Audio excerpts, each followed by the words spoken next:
안녕하세요. 트렌드에 민감하지 않아서 이름을 바꾼 귀로 듣는 리뷰 한비입니다. 보비입니다. 포도입니다. 수영입니다. K입니다. 와. 반갑습니다. 저희가 트렌드에 하나도 안 민감해서 저희가 이번에 이름을 바꾸고 시작하기로 했습니다. 처음으로 시작할 콘텐츠는 박완서 작가의 서 있는 여자입니다. 82년 여성동화에서 연재되었던 연작소설이고요. 한국문학의 최고의 유산 박완서라고 뒤에 책 표지에 써있는 작가, 소설가의 작품입니다. 여러분 어떻게 책 읽으셨나요? 저부터 말해볼게요. 네. 일단 부끄러운 얘기지만 박완서 작가님 책을 많이 읽어보지는 않았어요. 그래가지고 이렇게 제대로 읽어보는 거는 거의 처음인데 정말 너무 좋고 재밌게 봤네요. 축하드려요. 처음에 서문이 있잖아요. 제가 봤던 책이 이제 아마 같은 이것인 것 같은데 여기 서문에 이제 박완서 작가의 인생을 쭉 훑으면서 이제 시작을 하잖아요. 거기서 눈물을 흘렸다면 믿으시겠습니까? 근데 그럴만해요. 인생이 약간 소설 같아요. 자전적인 소설을 많이 쓴 이유가 있어요, 진짜. 이 역사에서의 이 여성 문학가로서의 이 사람이 가진 위치와 그리고 저는 이거에 대한 얘기에서 이제 어쨌든 여성에 대한 이야기를 한다 이 부분에서 정말 눈물이 났습니다. 이 되게 울림이 깊은 작품이겠구나라는 생각이 들었었어요. 저는 이게 처음에 쓰여졌을 당시와 지금 저희가 읽고 있는 이 시점 사이에 시간 차이가 상당히 있잖아요. 10년이면 강산이 변한다고 하는데 읽으면서 크게 다르지 않다라고 자꾸 지금을 생각하면서 현재를 생각하면서 자꾸 읽게 돼가지고 되게 지금이랑 비교가 많이 됐고 여전히 밤톨머리 여자에 대한 시선이 쏟아지고 가사나 노동의 남녀 분담이 평등하게 여겨지지 않고 그래도 가사는 여자가 안 벌고 집에 있는 남자는 약간 에잉 남자가 무슨 이런 시선이잖아요. 그런 거 보면서 되게 지금이라고 느꼈고 왜 아직도 이렇게 안 바뀌었을까 싶기도 하고 어떤 부분에서는 지금이 더 아예 그런 언급 자체를 입막음하게 되는 그런 시기라서 또 참 안타깝다는 생각이 들고 또 그 옛날에 이런 화두를 꺼낼 수 있었다는 게 참 대단하시다. K님이 말씀하신 것처럼 그러니까 이런 문제의식을 갖는 것 자체가 어렵잖아요. 어려웠을 당시인데 이 서 있는 여자뿐만이 아니라 다른 책을 통해서도 이런 거를 되게 많이 이야기를 하셨다고 하더라고요. 작가님이 책을 읽은 거는 처음이었는데 이렇게 여성의 이 이야기를 소리를 내신 분이었는지 몰랐고 그리고 이 문장 하나하나가 너무 막 살아있는 느낌? 너무 재밌는 거예요, 진짜. 진짜 새로운 한국어라고 해야 되나? 너무 많지 않아요? 그 박완서 사전이 따로 있다. 맞아. 이게 막 드라마화도 되게 많이 됐잖아요. 맞아. 이유를 알겠어요. 맞아. 살아있는 어떤 문장이었다. 저도 너무 재밌게 읽었고 저도 또 비슷하게 느낀 게 요즘에 이제 비혼이라는 게 좀 트렌드가 되면서 기성세대하고 요즘 세대의 갈등이 되게 심해졌다고 그런 기사들이 많은데 그 결혼에 대한 가치관 차이로 갈등하는 게 엄마와 딸이 갈등하는 게 이 시대에도 크게 다르지 않았구나라는 생각을 많이 하면서 읽었던 것 같아요.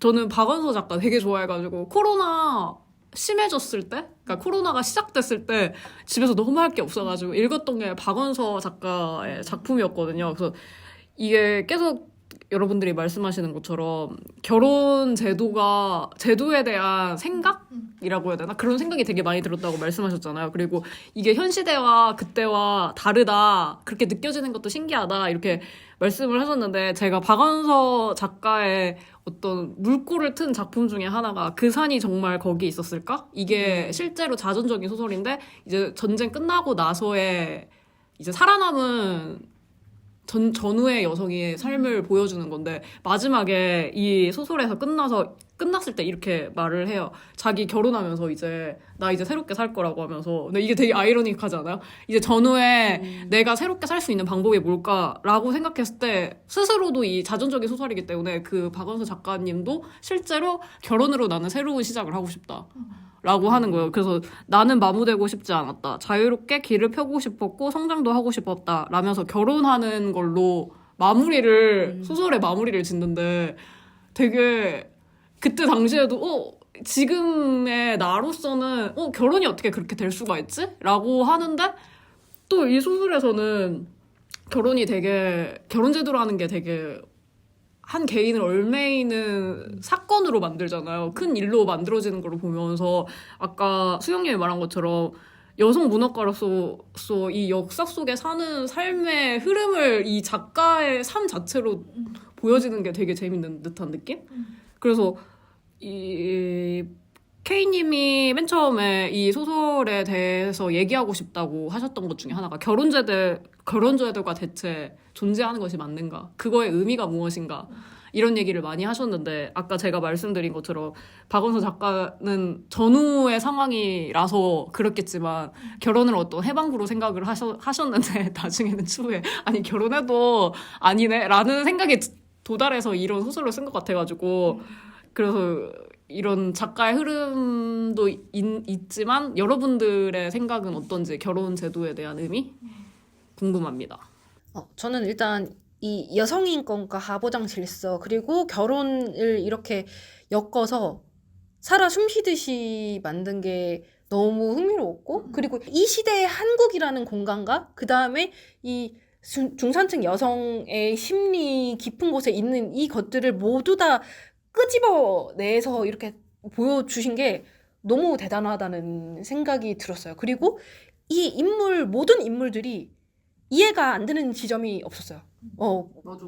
다 공감되는 지점이 많아서 정말 흥미롭게 읽었었고, 그 다음에, 저는 개인적으로 보면서, 결국에는 결혼이라는 제도의 문제라기보다는 이 가부장 질서 아래에 결혼이 있기 때문에 이 여성을 올가맨 게 아닐까라고 생각하긴 했었는데, 여러분 생각도 궁금하네요. 저도 비슷하게 생각했어요. 저는 결혼이라는 제도로 시작은 하지만 마지막에는 가족에 대한 이야기? 그러니까 가족이란 무엇인가라는 결론이 도달하는 것 같아가지고 이래서 뭐라고 해야지? 거장은 거장이다? 그러니까 되게 사람들이 좋아하는 이유가 있다? 그러니까 모두가 공감하는 것들을 끌어내면서도 결론적으로 원론적인 문제로 파고드는 듯한 느낌이 소설의 마무리가 된 것 같아가지고 되게 근데 아직도 현존하는 고민이라고 해야 되나? 그런 생각이 드는 것 같아요. 결혼을 넘어서 가족이란 무엇인가. 이건 진짜 100년 후에 내가 죽어도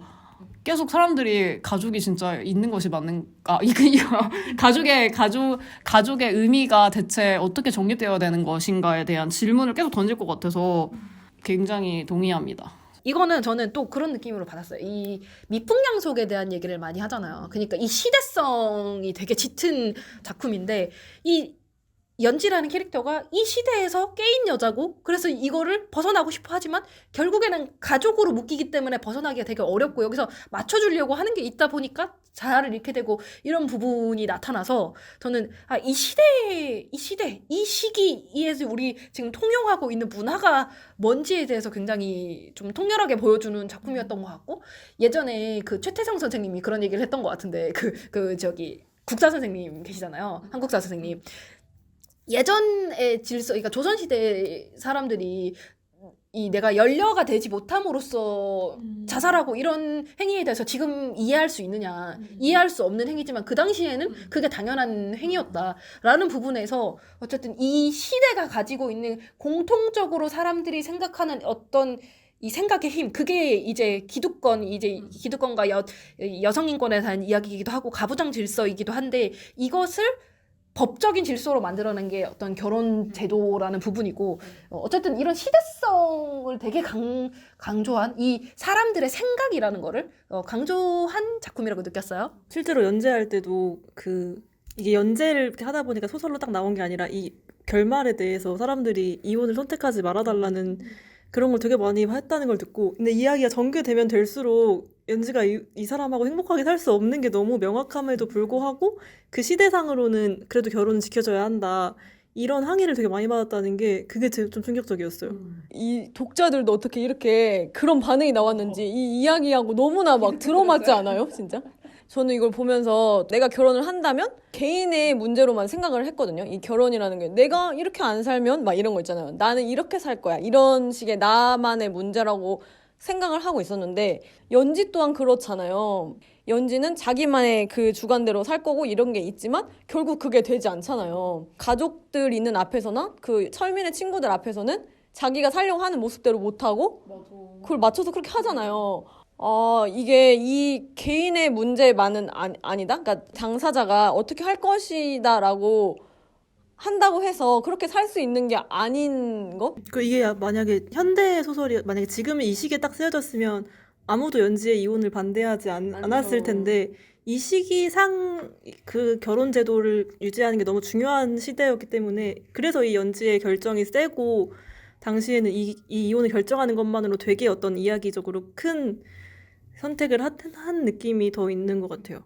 그리고 저는 이 소설 내에서만 봤을 때는 연지가 이 선택을 한 게 되게 크게 느껴졌던 게 연지가 이제 연지도 그렇고 연지의 엄마가 이제 이혼한 여성들을 만나러 다니면서 만난 여성도 그렇고 어떻게 보면 주변에 약간 홀로선 여성으로서 롤모델로 삼을 수 있는 여성이 아예 존재하지 않잖아요. 엄마도 그렇고 연지가 동경했던 그 여권운동가 분도 이제 가정생활이 그렇게 행복하지 않았었고 그런 거를 다 보여주면서 이야기가 전개가 돼서 오히려 이런 것들을 보여줘서 그 반응이 그때 오지 않았을까. 그 거봐라 뭐 이혼한 사람들은 다 저렇다를 계속 보여줘서 사람들이 그렇게 반응한 것도 있을 것 같은데 그럼에도 불구하고 연지가 자기가 찾는 이상향적인 걸 발견하지 않고 그냥 스스로 나를 선택했다라는 게 지금 봐도 이 연지의 선택이 되게 의미 있는 선택인 것 같았어요. 그때 당시에는 연지의 롤모델은 없었는데 우리한테는 연지가 우리의 롤모델이 된 게 이 책의 유산인 것 같다는 생각은 많이 드는 것 같습니다. 네. 저는 이 아까 가족에 대한 얘기를 하셨잖아요.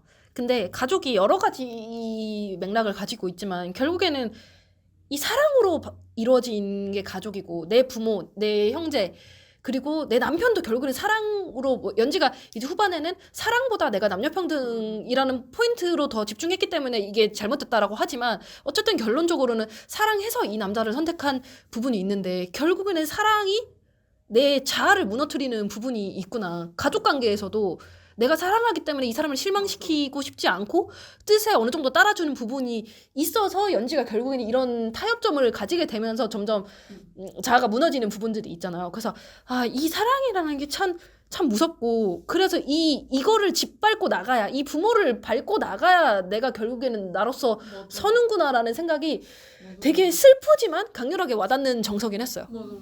저는 이 책 읽으면서 되게 깨달았던 것이 그러니까 결혼 제도는 정말 제도고 사회 규범이구나 이 생각이 되게 많이 들었어요.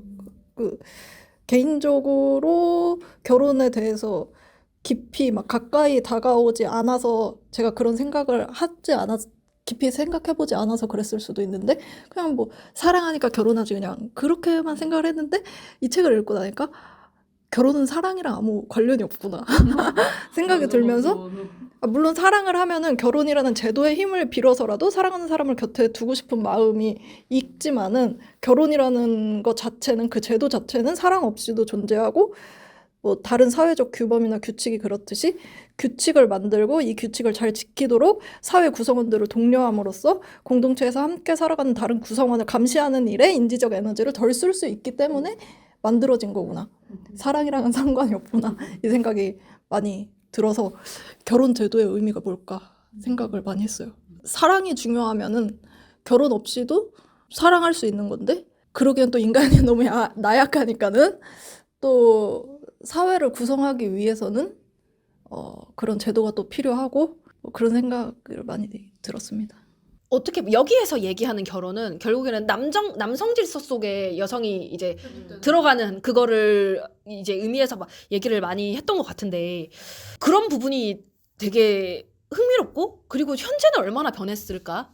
현재 이 책이 의미 있는 게 현재에도 물론 변한 지점이 있지만 그럼에도 지금까지도 지적되는 부분들이 많다고 생각하기 때문에 그렇게 생각을 했었고 여기 나오는 여성들이 각자의 이유로 이 남성 권력에 편입되고 싶어 하잖아요. 당연히 인간이 권력을 속성을 갖고 싶어하는 욕망은 어쩔 수 없는 거고 경숙 여사 같은 경우에는 사회적 지위 나 어떤 그런 맥락에서 놓지를 못하는 거고 그 닥터박이나 이제 두 번째 갔던 이제 대전에 사는 이제 엄마 친구 그런 사람들을 통해서 이 시대의 여성들이 이 편입됐다가 다시 탈락되게 되면서 느끼는 어떤 여러 가지 회한이나 감정들에 대해서 보여주는데 그것들이 진짜 현실적으로 완전히 파고들면서도 너무 공감되는 지점들이 많았었고 지금의 여성들도 이런 부분에 대해서 공감하는 지점들이 많을 거라고 생각을 했어요. 아까 포도님이랑도 얘기를 한번 했었었는데 이런 얘기를 하잖아요. 닥터박 씨가 닥터박 아는 언니가 또 거기서 의사생활을 하는데 그 언니가 그 놈팽이 같은 남편이랑 계속 살다가 지금 만족하게 된 남편도 본 게 그거잖아요. 이 사회에서 여자를 납잡아 보기 때문에 딱 혼자 이렇게 일할 때 그렇게 했다가 그 남편이 와가지고 한번 하니까 다 물러갔다. 이게 여성들이 여기에서 얘기하는 연지가 가진 어떤 남성에게서 오는 그 안락함 중에 한 포인트라고 생각을 하거든요. 이 홀로선 여성을 바라보는 이 기득권 사회는 이 약자로서 더 눌리는 게 있기 때문에 그런 부분이지 않나. 저 너무 이혼 도도한데요? 여성에 대한 시선도 있고 그리고 지금이야 뭐 이제 이혼이 사회적으로 그렇게 뭐 손가락질 받을 일이 아니라고 하지만 이 시대에는 사실 좀 큰 일이었잖아요. 이혼을 결정하는 게. 그래서 또 이제 연지가 이렇게까지 삶에도 불구하고 그 연지의 이혼을 바라지 않는 사람들이 연지를 뭐 결혼이 너무 중요해 이러서라기보다 연지의 행복을 위해서 오히려 그런 응원을 했을 수도 있다는 생각이 들어요. 진짜 엄마의 마음으로 네가 만약에 이렇게 나와서 살면 이거를 남편한테만 이런 힘듦이 겪는 게 아니라 진짜 온 사회를 상대로 손가락질을 견뎌야 하는 일인데 그렇게 생각을 했을 수도 있을 것 같네요. 다들 입 밖에 내진 않아도 이 모든 게 남성 중심으로 살아가는데 너는 너 혼자로서 과연 살아갈 수 있을까? 라고 생각했을 때 네가 아무리 불편을 견디더라도 그것만큼은 고통스럽지 않을 거야 라고 생각하는 어떤 이 윗세대, 연지 윗세대의 어떤 시선들이 이제 존재를 하는 거죠. 그래서 근데 그런 어떻게 보면은 불편하고 이 여자들이 나약하게 보이기도 하고 불편하면서도 또 이렇게 안타깝기도 한 이 찐득한 마음을 정말 잘 풀어서 표현했다고 생각을 합니다. 이 연지가 저 거의 독주인가요? 연지가 이 엄마 경수교사에 대한 느끼는 지점이 있잖아요. 이 연민, 이 혐오, 경멸, 이 모든 감정이 다 공감이 됐어요. 아빠는 되게 고결하고 엄마는 어떻게 보면 고결하지 않다? 천박까지는 아닌데 고결하지 않다고 생각을 하는데 사실 그 아빠의 소재도 만든 사람은 엄마잖아요. 그러니까 거기서 오는 어떤 우리 딸들이면 다 공감할 수 있는 그런 부분들이 너무 많아가지고 재밌었던 그런 표현들이 되게 많았던 것 같아요.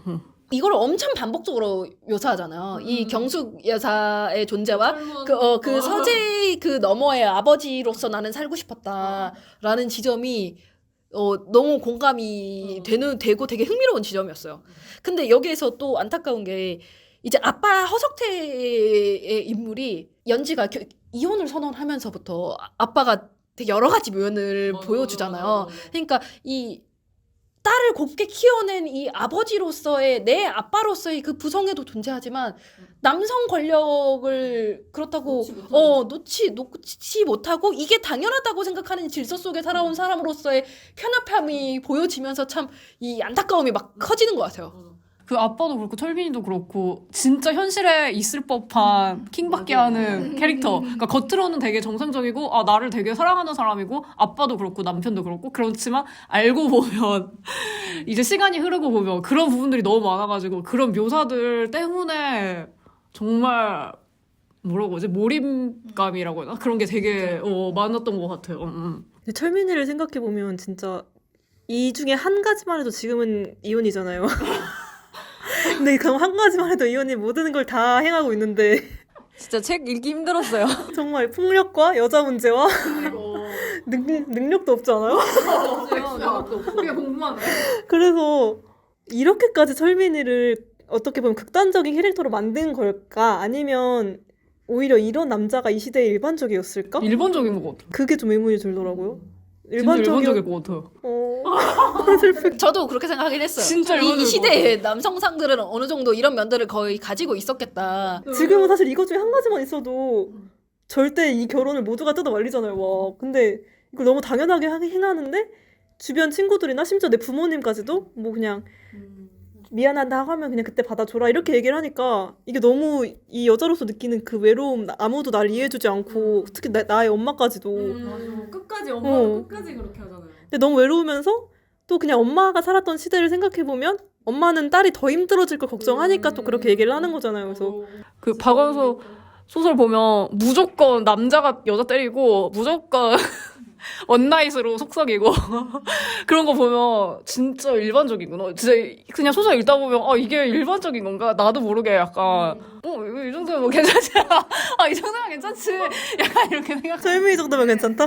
그러니까 이 시대 남성상으로서 이 정도는 평범한 수준으로 보기 때문에 그런 부분이 있나 봐요. 그 소설 도입부 초기에는 철민이가 연지의 의견을 다 받아주잖아요. 우리는 50대 50으로 할 거고 내가 먼저 공부하면 네가 공부할 거고 뭐 이런 걸 다 들어주는 남편이기 때문에 엄청 깨어있는 느낌은 아니더라도 그냥 이 정도면 훌륭하다. 여자 말 좀 들어주는 사람이구나 라고 생각을 했는데 뒤에서 너무 말도 안 되게 막 이게 뭐야?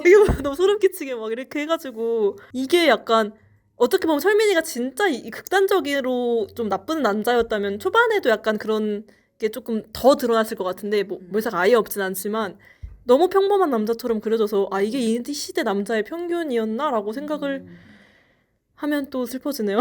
근데 이런 것 같아요. 이 초반 연애 시절부터 이 느껴지는 이 둘의 관계라는 게 이제 결혼을 하면서 이게 딱 증폭이 되는 건데 이 철민이 캐릭터는 연지를 그러니까 그냥 귀여워한다? 맞아. 인간으로서 대하는 느낌. 그냥 그러니까 이 철민이가 생각하는 이 여성상이라는 게 그 정도 한계가 있는 거고 또 어떻게 보면 연지는 연민이 계속 생기잖아요.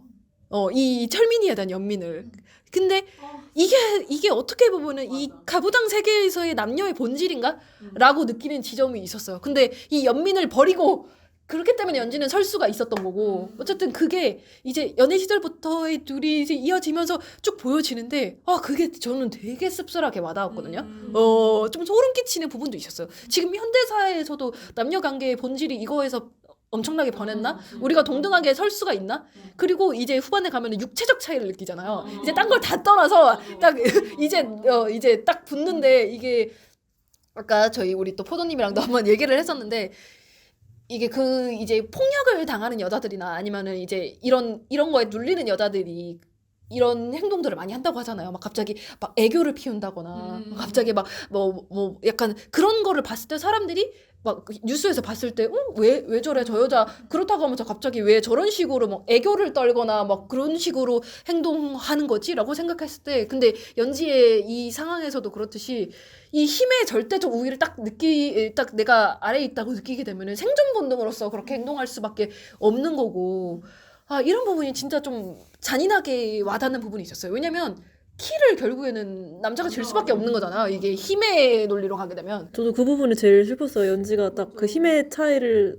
딱 느끼고 그 전까지는 그래도 자기 주장을 어떻게 철민이가 안 들어주더라도 하려고 하는데 그 부분에서 딱 완전히 무력감을 느끼는 게 그게 제일 슬펐던 것 같아요. 가슴 깊이 공감합니다. 그러니까 이 뭐라고 해야 되지? 연지가 그 세웠던 세계가 짓밟히는 거잖아요. 다 이제 여러 군데로 이제 뭐 가족에게도 밟히기도 하고 여러 가지가 있는데 어쨌든 그 힘의 논리로서 밟혔을 때가 제일 굴욕적이라고 느꼈을 것 같아요.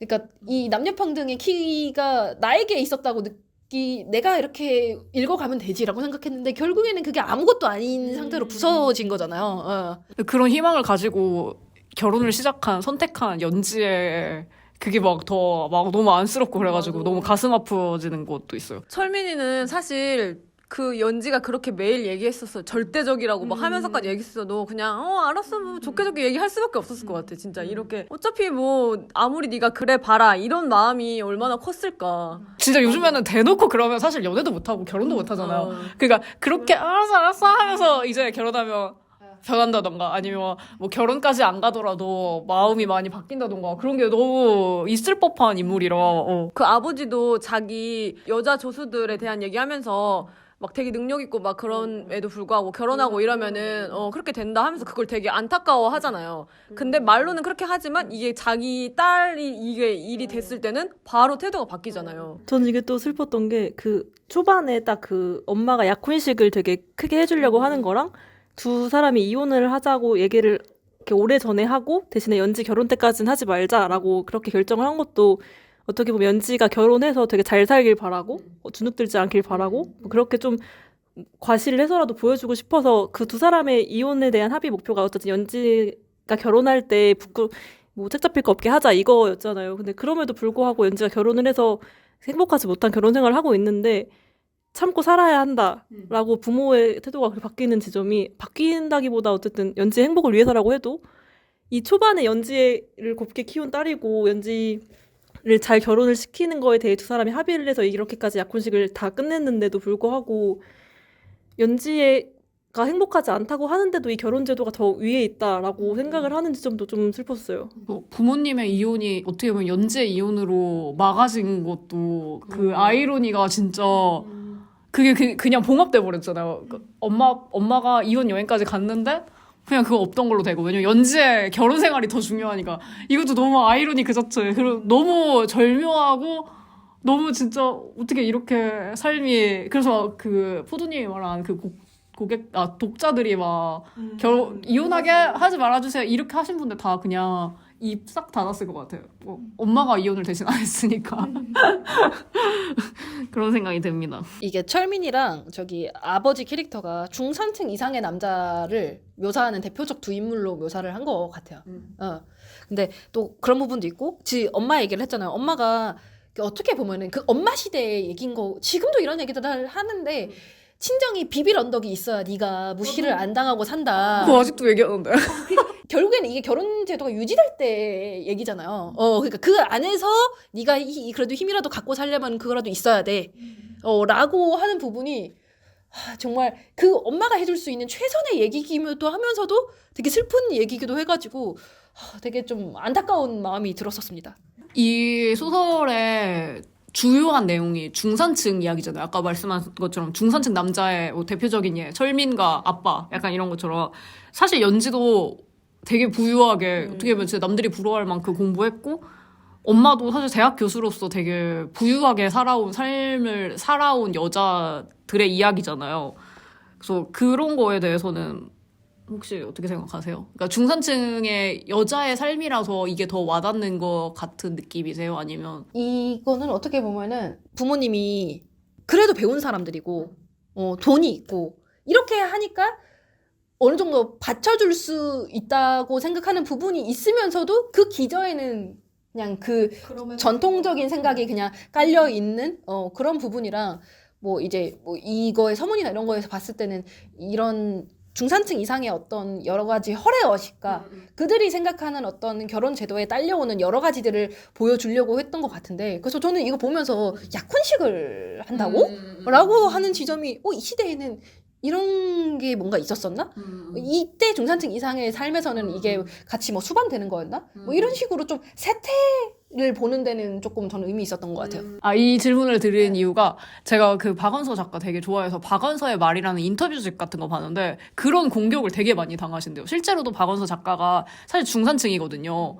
그러니까 뭐 전후니까 당연히 힘들었던 거고, 근데 본인도 사실 엄청난 엘리트고 서울대에서 전쟁 때문에 서울대를 자퇴하긴 했지만 엘리트였고 나중에도 되게 부유하게 살았고 해가지고 그런 얘기를 되게 많이 들었대요. 그러니까 왜 중산층의 여자 얘기만 하냐. 그래서 그런 얘기를 많이 들어서 그때 박원서 작가가 아니 나는 그렇게 생각한다고, 내가 예술가이기 때문에 내가 잘 아는 거라서 얘기를 하는 게 아니라 내가 말해서 사람들을 납득시키는 게 진정한 예술이라고 생각해서 계속 이야기를 한다 이런 얘기를 하면서, 저는 그 현순주 여사도 그렇고 그 나중에 연지가 취재 가러 가는 미혼 여성들을 대거 취업해가지고 그 오리엔테이션 가잖아요. 근데 거기서 그 여자 한 분한테 인터뷰하는데 그러잖아요. 자기 면접 볼 때 저 그냥 생계가 어려워서 이거 취업 하러 왔어요. 붙어야 돼요. 이렇게 말할까 하다가 말았다고. 근데 막상 와보니까 되게, 그런 사람 다 떨어지고, 다 대학 교수 아내고, 다 잘 사는 대단한 사람들의 와이프들만 모였다더라. 이런 얘기를 하더라고요. 그래서 뭐라고 하지? 부르주아 페미니즘이라고 해야 되나? 약간 그렇게 비판하는 분들도 되게 많다고 해가지고.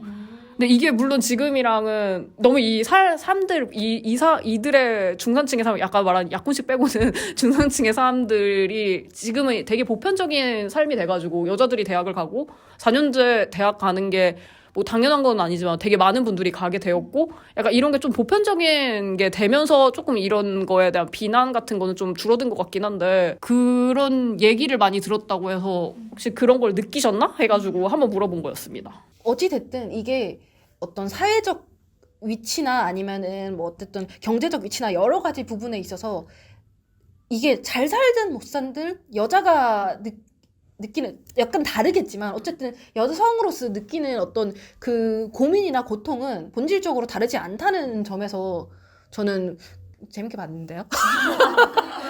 아까 전에 그 기업 얘기에서도 남자들이 더 많고 여자 한 명씩 들어가는 그런 조직 안에서 중산층 여자를 뽑은 이유가 뭐 어떤 고민이 없잖아요. 잘 부가 있기 때문에 그 여자가 되게 밝을 것이다라는 그런 남자들의 시선으로 여자가 되게 밝아야 되고 그 분위기를 되게 밝게 만들어줘야 되고 그런 역할로 뽑은 거잖아요. 그냥 여자는 잘 살건 못 살건 어느 남자 안에 있는 집단 안에서 되게 밝고 꽃 같은 역할이어야 한다라는 그런 게 표현이 돼서 근데 또 어떻게 보면은 이 배울수록 느끼는 여자의 통렬함이 더 클 수 있다. 여기서 연지가 느끼는 캐릭터는 자기가 그만큼을 투자를 받고 이 집에서 사랑받고 공부까지 했는데도 이 넘을 수 없는 이것에 대한 얘기이기 때문에 이 사람이 느끼는 또 결이 있잖아요. 이 고통의 결이 조금 이 부분을 박완서 선생님께서 잘 아시고 잘 묘사했다고 생각을 합니다. 그래서 그 철민이 친구들이 집들이 왔을 때 자기네들끼리 연지는 막 힘들어가지고 막 행주처럼 누워있다고 하는데 막 엄청난 석학들 얘기하잖아요. 막 노자, 장자, 에리프로 막 이런 얘기 하는데 막 연지가 그 얘기 들으면서 웃기는 소리 하고 있네 이러잖아요. 근데 그거 보면서 저는 되게 이 부분이 되게 공감이 많이 된다고 해야 되나? 되게 나를 비참하게 하는 것 중에 하나가 그 유명한 석학들이 대단한 말을 한다고 한들 거기에 나는 없다라는 생각? 이 되게 많이 드는 것 같아가지고 진짜 여러분들이 말씀하시는 것처럼 이게 계층을 떠나가지고 여자의 삶이라는 게 똑같이 다 힘들다는 생각이 많이 드는 것 같네요.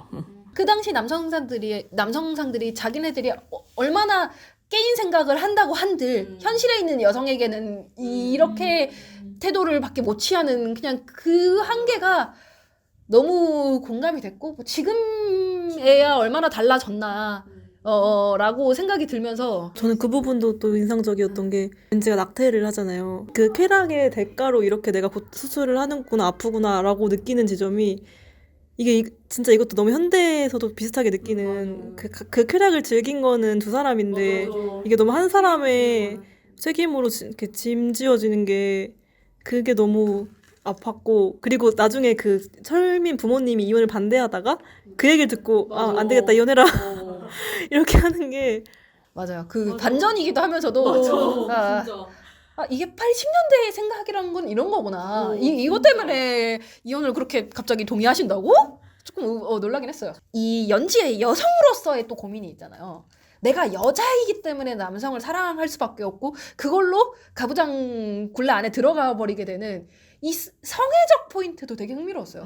그거에 대해서도 되게 꼼꼼하게 묘사를 하잖아요. 박완서 선생님이. 이 엄마 아빠의 그 이제 부부로서의 면과 이 연지의 부부로서의 면을 얘기를 하는데 이 가부장 질서 안에 이제 그 섞여 있는 이 여성으로서의 내가 그러니까 남녀로서의 육체적 결합과 이거에서 오는 온기에 어떻게 보면은 또 연지도 뭔가 아늑하다고 느끼는 지점이 있고 그것 때문에 사실 철민한테 끌린 지점이 있고 이거를 되게 묘사를 되게 흥미롭게 했다고 느꼈거든요 저는. 철민이가 진짜 나쁜 놈이야.